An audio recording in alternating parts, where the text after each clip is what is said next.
Whistler.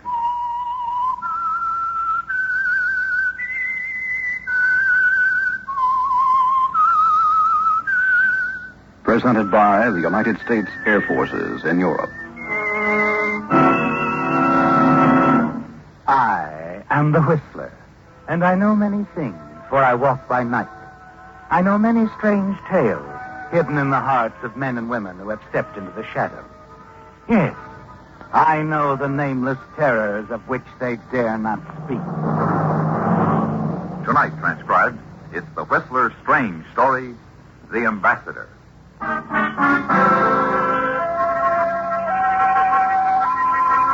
The majority of the guests in Mrs. Helena Forsythe's elegant drawing room looked upon the party for what it was, a highly important marker in the Washington social season.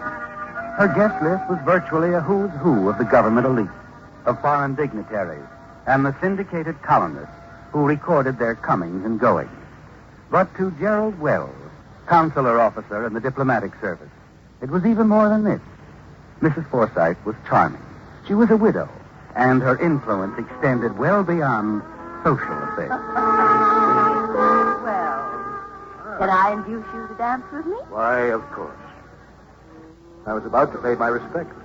You'll forgive me, Mr. Wells, but you know when you came in this evening, it started me reminiscing. Oh? How so? Well, we're both old-timers in a way. You've been in the diplomatic service for 20 years now, haven't you? 20 years, 2 months, and 8 days. Positive? Oh, positive. I've held almost every job in the books, you know. Courier, first secretary, consul. All except one. Yes, all except one. And that one's on its way. I assume you're referring to Mr. Johnson's resignation. Yes. His successor will be chosen from 3 men. You, Eric Thomas, and... Oh, let's see, that outsider. Donald Wilkins. Oh, of course, Donald Wilkins. But he really doesn't have a chance, so... Miss Forsythe. Please. Helena? Helena, then. Your sources of information would do credit to the intelligence department. I shall take that as a compliment. The way it was intended, I assure you. You're a clever woman, Helena. I've always admired you. Have you? Well, I've admired you too, Gerald. Very much. And nothing is more important to me than seeing someone I admire successful. Oh? You must get that appointment. You think I have a chance? It's between you and Eric Thomas. I know it. Poor Wilkins is out of the running, and... I'll be grateful for anything you can do. Well, I'll do what I can. But most of it's up to you, Gerald. You have the seniority. But Thomas, unfortunately, is the fair-haired boy. Look at him over there playing up to Stanton Edwards, the columnist. I'm not too worried about Thomas. What makes you say that? Oh, I don't know. I think I'll have a chat with him later on. Well,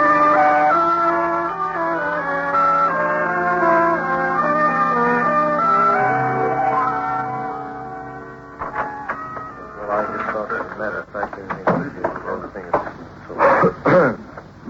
Good evening, gentlemen. Well, Gerald, how are you? Excellent. May I speak to you a moment, Eric? Of course. You know Stanton Edwards here? I believe we've met. Hello, Edwards. Weren't you in on that Latin American contest? I am sorry, Edwards. I can't talk to the press until the department issues its report. To be more frank, you won't be sure of what happened there until you read the papers. Good night, Thomas. Good night, Stanton. Pertinent upstart. Oh, forget it, Gerald. What's on your mind? The ambassadorship, of course. Foolish of me to have asked. Frankly, I want that appointment, Eric. I've served the department faithfully for 20 years, and I think I deserve it. So? I gave you your start in the service, Eric. The fair thing for you to do is... Step aside. Yes. I see. Because you once wrote a letter of recommendation for me, I'm supposed to throw my chances at an ambassadorship. I don't think that's unreasonable. Gerald, there are few men in this world I love beyond myself.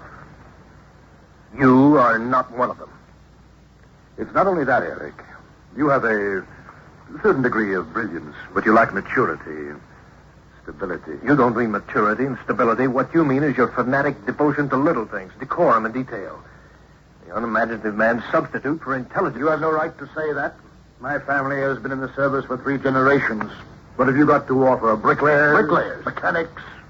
My good man, if human beings were rated as objectively as horses, any number of bricklayers and bricklayers' sons would be in the Kentucky Derby, and you, Gerald, would be pulling a plow. We're wasting words. Is that your final answer? Yes. I intend to make every effort to get that appointment myself. Very well. Now, suppose we step inside for a scotch and soda. I believe we ought to make an appearance together. You really are of the old school, aren't you, Gerald? Keep up appearances no matter what the cost. No, I don't like scotch. Let's make it an hors d'oeuvre. Our good hostess is serving some of her rare Roquefort cheese. All right. Does that surprise you, Gerald? A bricklayer's son who likes imported Roquefort? Come on, Eric. After you. By the way, Gerald, I've been given a bottle of good scotch. Now that we've become enemies, let me send it around. Oh, don't be silly, Thomas. Not at all. Old diplomatic tradition. Bear gifts only to your enemies. Now the drawing room awaits us. Let us smile.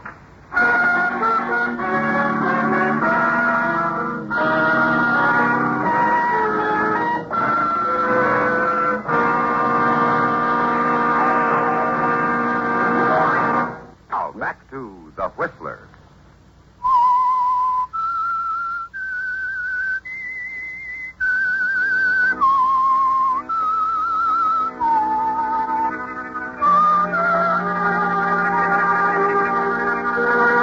Long after the party's over, you're still raging over the things Eric Thomas said to you. Yes, for the first time in your life, you feel quite capable of killing a man. You're determined now to let nothing stand in the way of that appointment. And then on Thursday, about 10 days before the appointment is to be announced, you discover that Thomas has been working in an even more effective way. Suddenly, you're ordered to San Francisco to speak at a trade conference.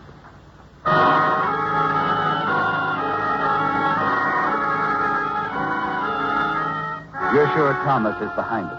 The most crucial week in your career, you'll have to be in San Francisco, leaving Thomas a completely free hand in Washington. That afternoon, when you go downtown to pick up a few things for the trip, you're ready to admit that Thomas has you licked. Then, for some strange reason, something in the window of a fancy food shop strikes your eye. A gift package of imported cheeses. You stop for a full minute, thinking. Does that surprise you, Gerald? A bricklayer's son who likes imported Roquefort? You turn, walk across the street, where you see a few shoeshine boys competing for customers. Shine, mister. Shine 'em up, only a dime. Yes, all right, boy. Yes, sir. But before you start, I wonder if you do me a favor. Sure. Here. Take this, and would you mind running over to that shop across the street for me? I want to buy that small box of rare imported cheeses in the window.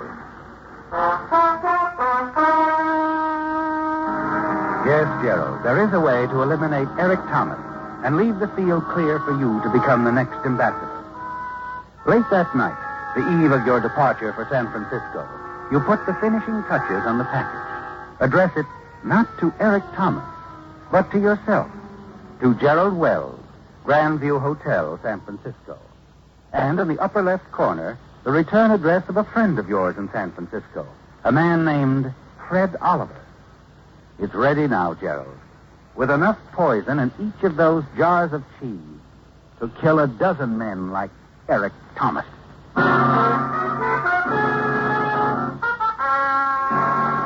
At the plane the next morning, you're greeted by the usual group of reporters and photographers. But you handle them with dispatch. Give us some information about... No, I do not believe Eric Thomas will get the ambassadorial appointment. But now, don't quote me. No more questions now. However, yes, I will allow a few moments for the photographers to take a few poses. 3/4 view, please, and don't catch me in a frown. Thank you, Mr. Wells. Thank you very much, gentlemen. It's time I went aboard. You land at San Francisco Airport and check into the Grandview Hotel. That same evening, you attend the trade convention and make your speech. And then, shortly after the session ends, You slip away and enter a drugstore phone booth across the street.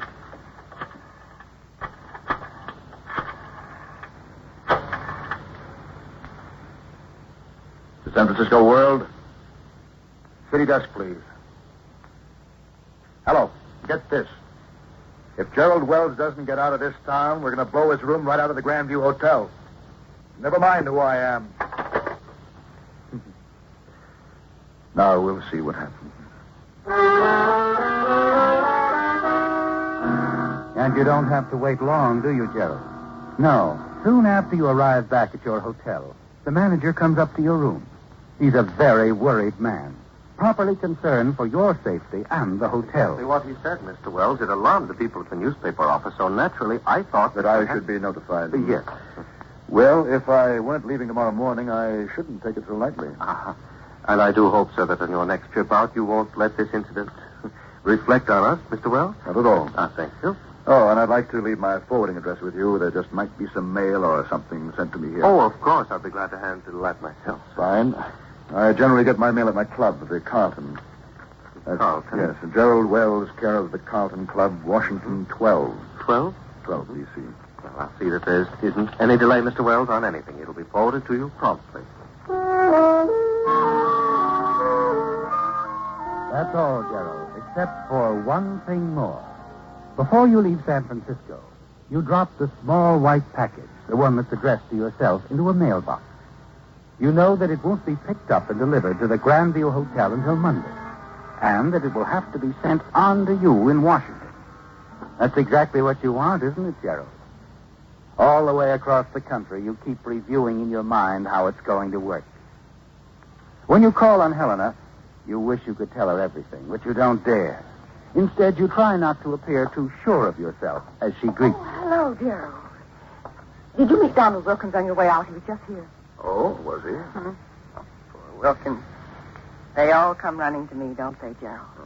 Of course, I had to turn him down. You can't help everyone, Helena. You're so right, darling. Besides, we have to make up for lost time. Leaving town didn't help you at all. Oh, Thomas been gaining ground? Yes, he hasn't wasted a moment. I still think I'll beat him. Oh, I know you will, Gerald, but we're going to have to change our tactics. In what way? Bring it into the open. Take it to your superiors. Make it a real I fight. don't think that's necessary. Gerald, you haven't been here. You don't know the power of the man. He'll be stopped, Helena. In some way, he'll be stopped. Now, let's talk about something else. There's nothing else to talk about until your appointment is assured. You are a conniving woman. I only know what I want. And I know that you'll get it. Now, don't worry, Helena. I know what I'm doing.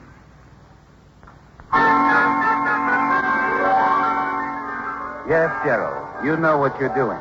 And it's all working out. On Wednesday, when you arrive at the club, you see Eric Thomas stretched out in front of the fire in the drawing room, as usual. Before joining him, you approach the service desk. Any mail for me? Why, yes, Mr. Wells. I have a few letters and a package forwarded from San Francisco. I'll get them for you. No, there's no hurry. Bring them to me in the drawing room. Yes, sir. Oh, good evening, Wells. Gentlemen, good evening. How are you? Gerald? Fine. Well, Mr. Gerald Wells, how is my dear friend?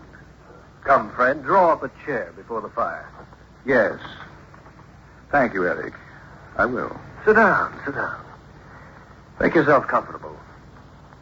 I trust you had a good trip? Excellent. And in my absence, I trust that you have been working hard. Day and night. Yes. And not without some little show of success, I assure you. I don't doubt that. Your mail, Mr. Wells. Oh, thank you.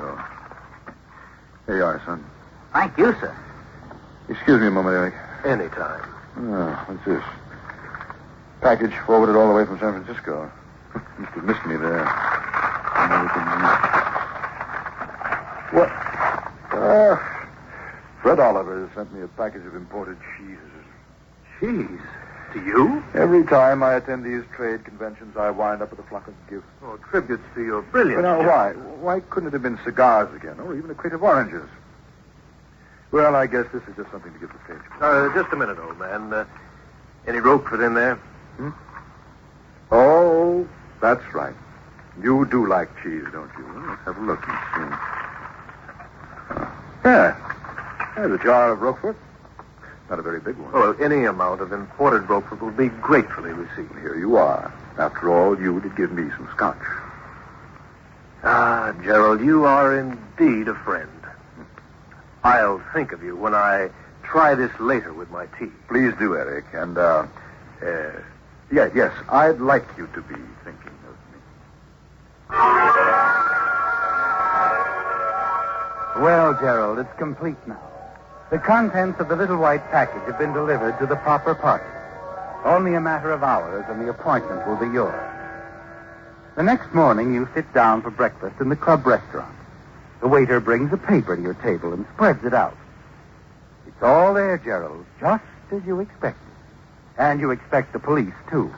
A detective lieutenant finds you at your coffee. He fumbles a little at having to ask you questions. Say, Mr. Wells, that some unknown person called your hotel in San Francisco. That's right, Lieutenant. The hotel manager told me about the call. I didn't think too much about it, but now... Well, now you figure he's the one who sent you that poison cheese, huh? Yes. Some way he must have run into the name of a friend of mine and put it down on the return address. And that's why you didn't hesitate to hand the package over to Mr. Thomas. Certainly, neither of us had any way of knowing that it was prepared by some maniac. No, of course not. No. You did a perfectly natural thing, Mr. Wells. Perfectly natural thing. Thank you. I don't think we'll have to trouble you any further.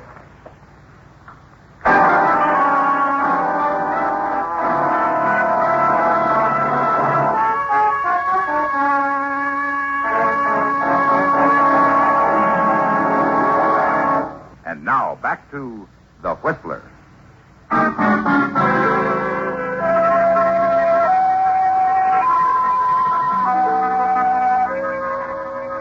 Well, Gerald, the late Eric Thomas was right, wasn't it? Bear gifts only to your enemies, he said. And that's exactly what you did. Now, with Thomas out of the way, there is no one standing between you and the appointment. You'll receive it in a few days, just as you promised Helena. The questioning that took place on the morning after Eric's death went as you thought it would. Everything the way you figured it, except for one thing. There is a man standing in your apartment, questioning you the next evening. And he is not a police lieutenant, but Stanton Edwards, the columnist, who knew you both so well. See here, Edwards, it's one thing to gather news, but I prefer to make my statements to the police. That is, if they decide it's necessary. Oh, don't worry, old boy. They will. And I'd say that it'll be more than a casual questioning this time. What are you talking about? Oh, stop it, Gerald. It won't work.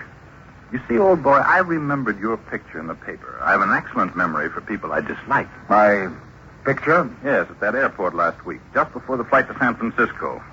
You were standing outside the plane, waving your hand, your right hand. And in your left, you were carrying an overnight bag and a small white package. What? I could see that package quite clearly. You had a finger hooked through the string. Oh, of course. It was a box of candy.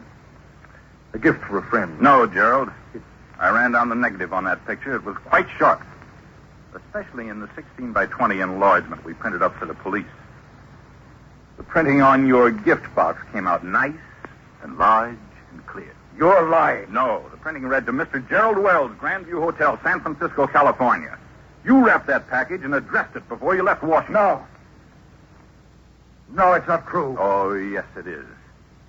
And the really horrible thing about it, Gerald, is that it was all so unnecessary. We shouldn't have been so gullible about Mrs. Helena Forsythe. You leave Helena out of this. That's too bad you didn't, old boy. You fell right into line for her. Well, what do you mean? It seems a shame to tell you this now, Gerald, but you weren't the only one she worked on. She was driving Thomas, too. That was her little plan. Plan? For what? She wanted to split things up, create two warring camps in the department, you on one side, Thomas on the other. Yes, but why? To make room for her boy, of course. The man she really wanted to see appointed. Donald Wilkins, Gerald, the new ambassador.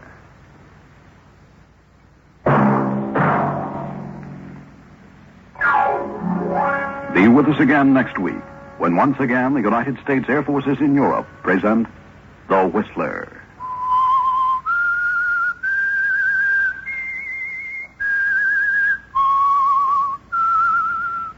A FM production by Army PFC Ron Johnson. This is Air Force Sergeant Tom Alford speaking. You've been listening to the OTR Gold Network. Find more classic radio at otrgold.com.